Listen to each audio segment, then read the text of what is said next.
बुलेटिनच्या सुरुवातीला एक अतिशय मोठी बातमी ठाकरे बंधूंसंदर्भातली।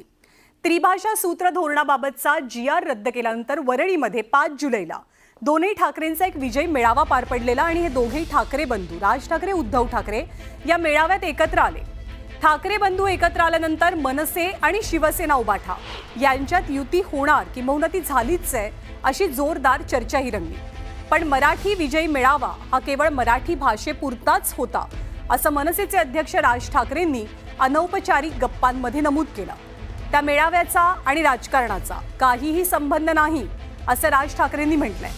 पण राज ठाकरेंनी केलेल्या वक्तव्यामुळे ठाकरे बंधूंच्या संभाव्य युतीला ब्रेक लागण्याची चर्चा सुद्धा आता रंगू लागली आहे।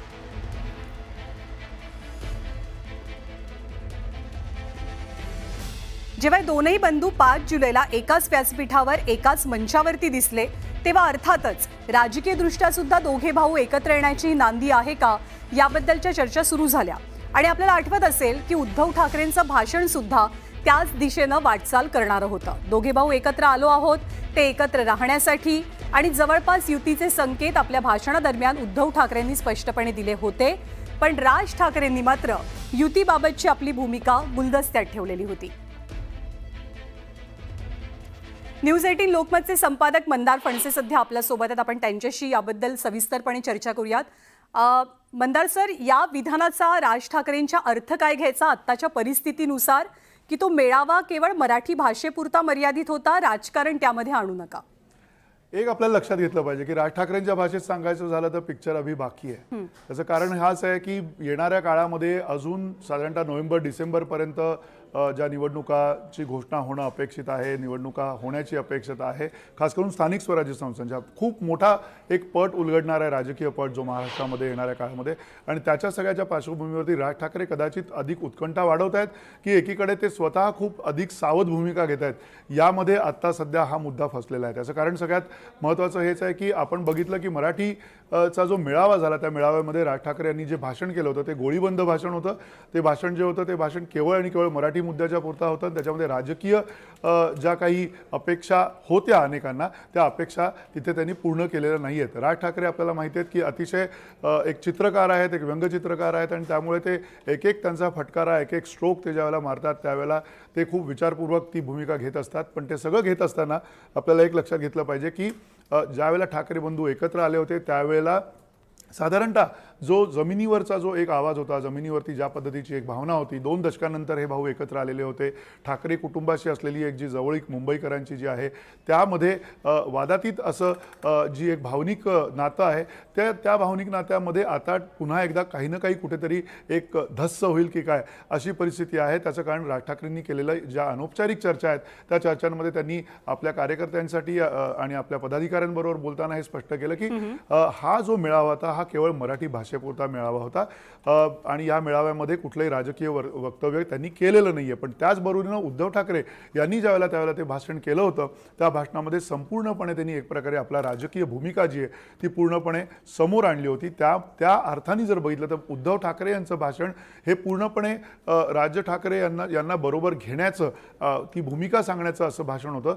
त्यामुळे सुद्धा कुठेतरी राज ठाकरे यांना असं वाटणं साहजिक आहे की इथून पुढे ज्या पद्धतीनं दोन्ही पक्षांमध्ये किंवा या दोन भावांमध्ये ज्या काही बोलणी होणं अपेक्षित आहेत किंवा ज्या राजकीय विषयांवरती चर्चा झाली पाहिजे ती राजकीय चर्चा अजून तरी होताना दिसत नाहीये। होत असेल तर ती बंद दाराआड आहे किंवा लोकांच्या नजरे पल्ल्याड आहे।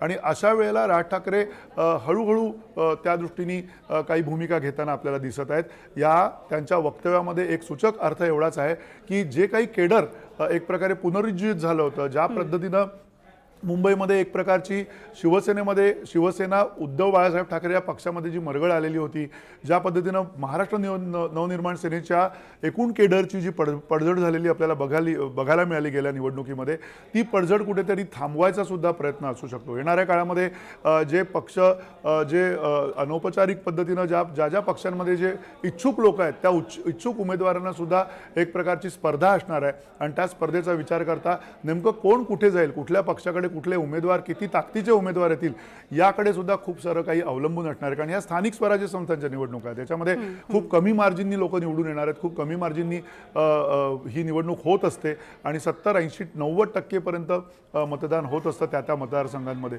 त्यामुळे ही अतिशय अटीतटीची आणि एक प्रकारे अस्तित्वाची लढाई असणार आहे. या अस्तित्वाच्या लढाईमध्ये या वेळेला राज ठाकरे यांनी जी भूमिका आत्ता घेतलेली आहे ती भूमिका त्यांच्या दृष्टीने एक प्रकारे सावधपणाची भूमिका आहे असं आपण स्पष्टपणे म्हणू शकतो. राजकीय नातं जे आहे राज ठाकरे आणि उद्धव ठाकरे यांचं आता स्पष्टपणे खरं तर वेगळंच आहे, कारण दोघांचे दोन पक्ष आहेत आणि या दोन पक्षांच्या पार्श्वभूमीवरती त्यांना जर एकत्र यायचं असेल तर त्यांना कुठेतरी येणाऱ्या काळामध्ये राजकीय चर्चासुद्धा कराव्या लागतील, राजकीय त्यांच्या बैठका व्हाव्या लागतील, पदाधिकाऱ्यांबरोबर बैठका व्हाव्या लागतील, त्यावेळेला कुठेतरी चित्र स्पष्ट व्हायला लागेल. त्यामुळे आत्ता त्यांचं हे जे वक्तव्य जे आहे ते अपेक्षित आहे असं म्हणता येईल.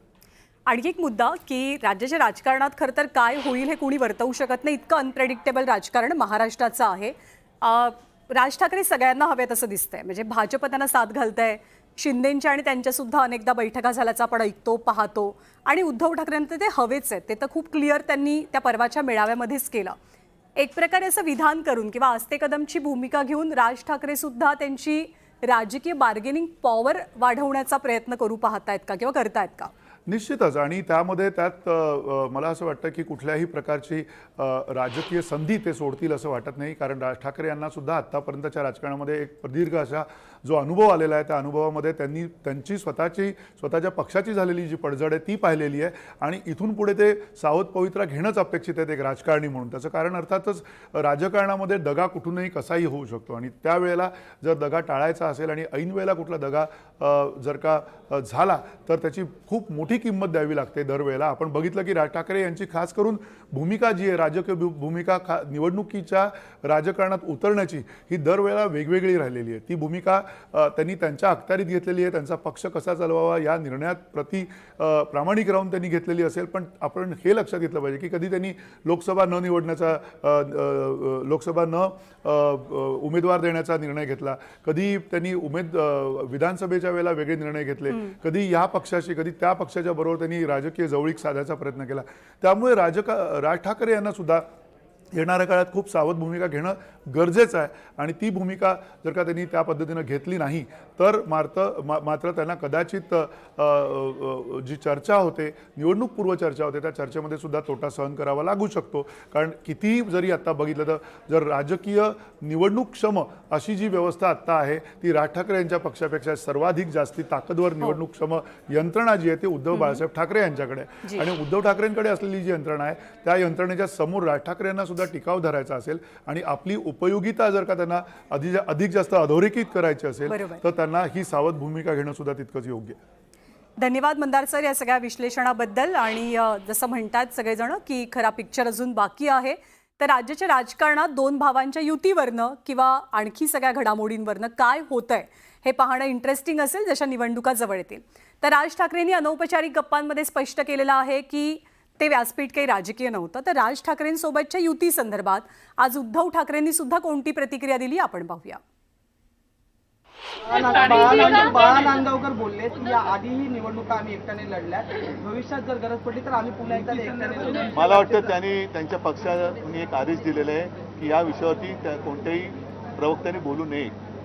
उद्धवजी पण प्रश्न असा आहे की दोन्ही ठाकरे बंधू एकत्र आल्यानंतर स्थानिक स्वराज्य संस्थांच्या निवड आपण फार सकारात्मक दिसत आहात. अरे पण आधी स्थानिक स्वराज्य संस्थेच्या निवडणुका जाहीर तर होऊ द्या.